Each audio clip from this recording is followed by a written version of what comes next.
بسم الله الرحمن الرحيم. الحمد لله رب العالمين، والصلاة والسلام على أشرف الأنبياء والمرسلين سيدنا محمد وعلى آله وصحبه أجمعين. مشايخ القبائل والأعيان، رجال العلم والأدب والشعر، رجال الأعمال والإعلام، أيها الحفل الكريم، نحييكم بتحية الإسلام الخالدة، تحية أهل الجنة يوم يلقونه سلام. السلام عليكم ورحمة الله وبركاته.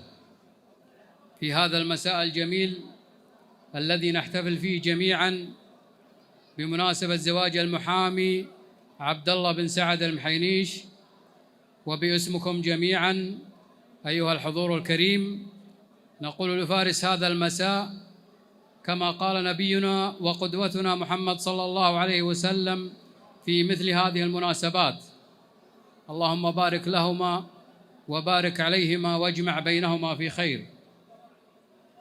أيها الضيوف الكرام، أيها الحفل الكريم، نرحب بكم أجمل ترحيب ونقول لكم حللتم أهلاً ووطئتم سهلاً.